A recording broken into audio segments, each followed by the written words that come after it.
Indonesia President pays a state-level visit to Vietnam. US, UK launch strikes on Houthi in Yemen.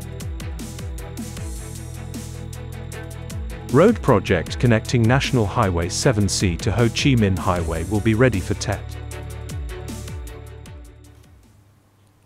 Hello, so good to see you again in today's news. On the evening of January 12th at the Presidential Palace, the President Widodo just chaired a ceremony to welcome Indonesian President Joko Widodo for a state visit to Vietnam. The visit lasts 3 days from January 11 to 13, 2024.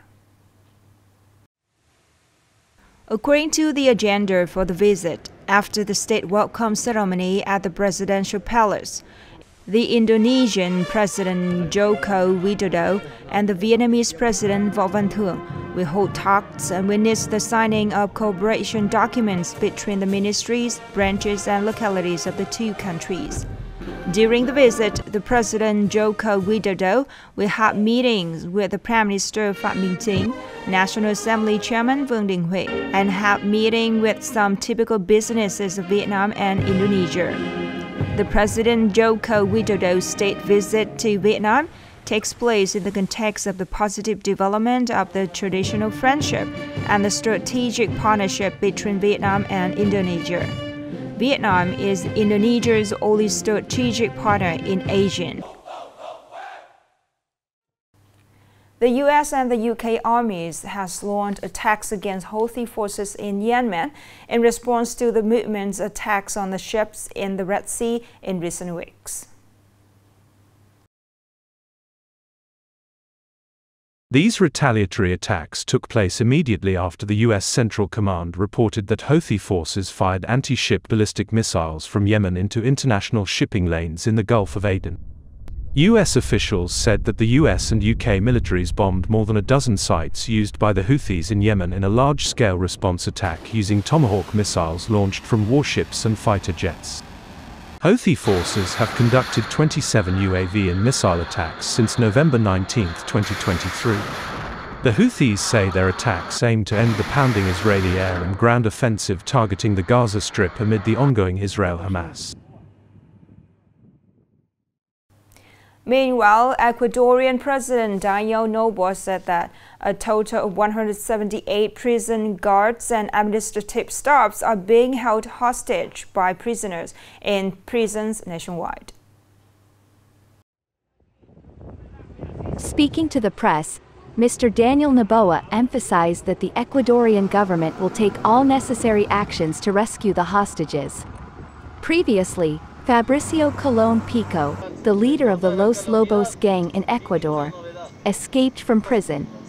Afterwards, Fabricio Colón Pico asked the Ecuadorian government to guarantee his life in exchange for surrendering to the authorities. Ecuador is facing an unstable security situation in the context of rampant criminal gangs. On January 8, President Noboa had to declare a state of emergency nationwide for 60 days. This decision was made after riots broke out in 6 prisons across Ecuador. Upcoming are some updated news. The Government Office issued a notice on the implementation of the project to develop application of population data, identification and electronic authentication. Accordingly, the Prime Minister assigned the chairman of the People's Committees of the provinces and centrally run cities to pay non-cash social security benefits to more than 1 million people during the Lunar New Year 2024, promote the granting of social security accounts to policy beneficiaries. In addition, assign the Vietnam Bank for Social Policies to coordinate with the Ministry of Public Security and the State Bank of Vietnam to research and issue a social security account associated with the personal identification number of each Vietnamese person on the VNID application.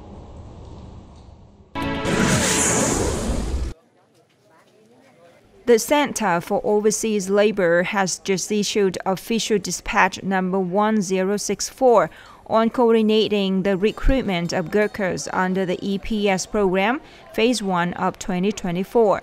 Accordingly, Nghệ An workers are the ones of the 4 provinces to be removed from the ban and participate in the recruitment this time.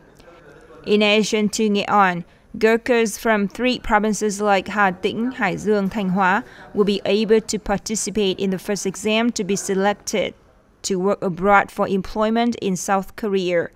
Previously, South Korea temporarily stopped recruiting Gurkhas from the EPS program in 8 towns and districts, including 3 localities of Nghệ An, like Nghi Lộc and Hưng Nguyên District, Cửa Town. The reason is that these localities have over 70 Gurkhas residing illegally in South Korea.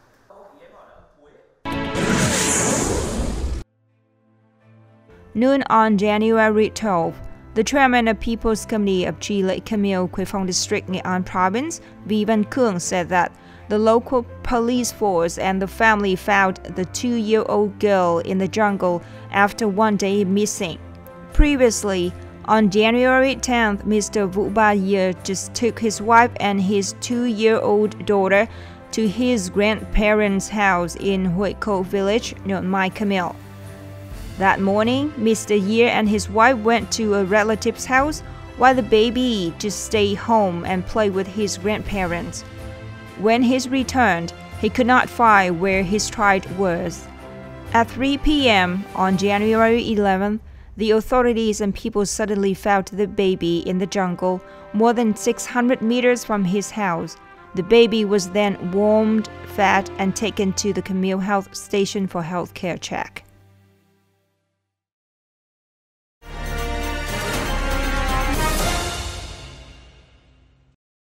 Now let's move to today's story.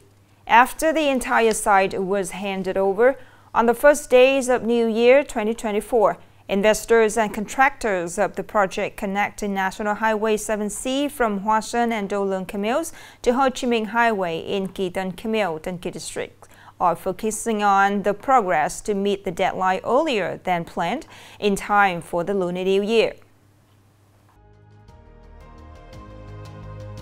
The road project connecting National Highway 7C to Ho Chi Minh Road is 21 kilometers long and includes 2 construction packages.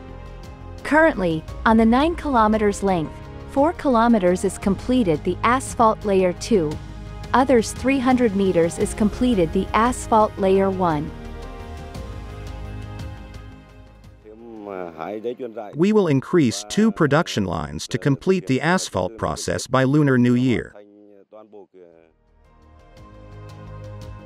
This project began in November 2022 with a total investment of 680 billion Vietnamese dongs.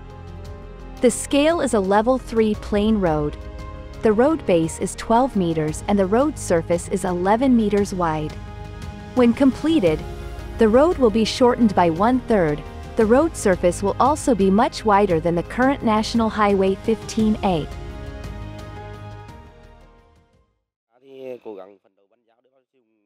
From now to Tet, all phases must be completed to serve people during Tet. Shortening the implementation time and putting the project into operation soon is especially important, because the route is considered a dynamic transport route, connecting and contributing to promoting socio-economic development for many western districts of Nghệ An province.